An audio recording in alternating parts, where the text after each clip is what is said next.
Hey everyone, it's Cheryl from Teaching 2 and 3-year-olds. As we finished our very first week of school, coming back after a year of virtual teaching, I thought I would take a moment to talk about separation anxiety.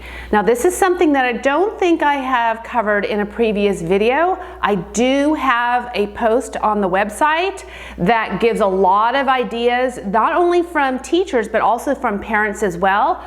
I'll drop a link to that post in the video description.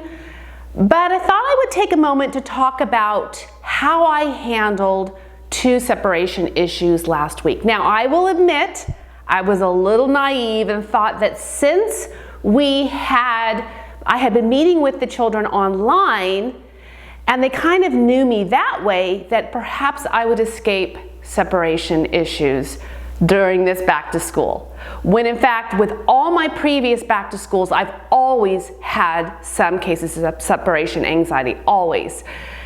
And so it turned out that this year was no exception. So even though the children knew me through the screen, it was a whole different thing when they were coming into the classroom. They had to say goodbye to their parents and come into an environment that they had not seen before. And fortunately, I quickly remembered how I've handled separation issues in the past and applied those. And in both of these situations, the children did not want to come into the classroom. Once they were in the classroom, I tried all the techniques that I normally do. And that is, first, I figure out if it's better that I'm with them or if they don't want me near them. Some children actually get more upset if you're too close to them and they need some space. Other children like to have you close to them as comfort. So I first had to kind of figure out where I needed to be. Then what I do is, in our reading area, we have a family board. And on that board are pictures of each of the children's families. And again, sometimes it's a comfort for children to see these photos. Sometimes it only aggravates how they feel because they see the picture of their parents and then they really want them. So I never quite know how it's going to be. So that was the next step I took. And with both of the children that really had a hard time, that didn't work for them either. So then the next thing I do is try to see what they're interested in and get them engaged. And this took a while. And for one of the children, it ended up being that when she saw the art activity, that kind of got her going, and then she got involved in that. The other child took a little bit longer. I actually walked her outside for a little while so she could see the playground. We came back in, we tried it again, and then eventually she kind of got involved in the art project, but she was still pretty teary. What worked for both children is our preschool clock. Now, this is a clock that was given to me a few years ago as a review. So they sent me this clock and asked if I'd review it. And I did, and I'll drop a link to that blog post in this video's description. But I really never have used it before for separation. And for some reason, with the first group, when I have it on Tuesday, because we have 2 different groups coming right now, I looked up at the clock and thought, okay, I'm going to give it a try. So I told her that when the big hand got on the frog, that's when Mom would be coming back.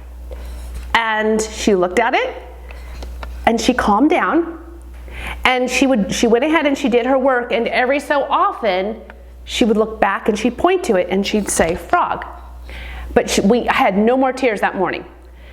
When this group B came on Thursday, the little girl who was having a hard time, I decided to try the same thing with her when everything else wasn't working. I showed her the frog, told her that when the big hand got on the frog, Mom would be here. Same thing. Now, of course, visual schedules are another very important thing to have. You could have a schedule on your wall that shows the progression of your day, so you can show them this is where we are now, this is what's going to happen next. So that helps as well. And the other thing that I wanted to let you know is that when you have teary children, you probably have teary parents as well.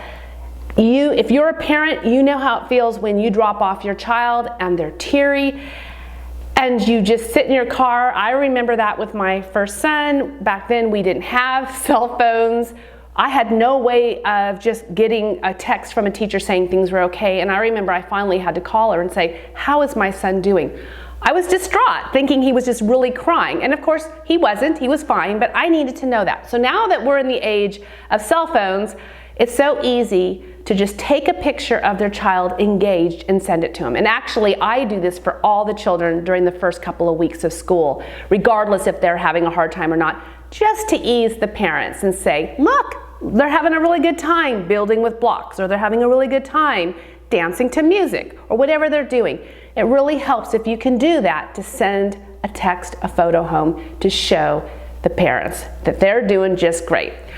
I do tell my parents also that if their children are really having a hard time and we just cannot calm them down, then I will call them and they can come get them, and we'll have a little shorter morning for them, and slowly we will increase that morning until they're here the entire time. That hasn't happened very often, but it has happened. Another thing is, if your director can take the child out of the room, walk the child around for a while if you have that available, that option, just to calm the child down and try to come back in. But again, these are all just little tips that I have found that really work. And so I thought, since last week is so fresh in my mind, I would share with you what did work. I'm about to start week number 2.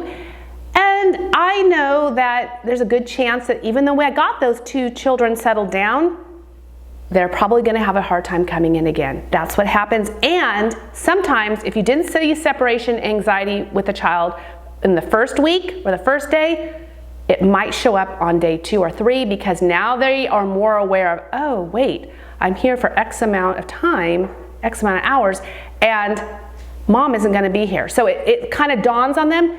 So know that it might happen. You might see it happen with children in week 2 or day 2 or whatever that you didn't see at the beginning. So I'm about to greet my children for week 2, back to school in March after being virtual for a year. So I will share highlights of this week with you soon. Thanks for watching.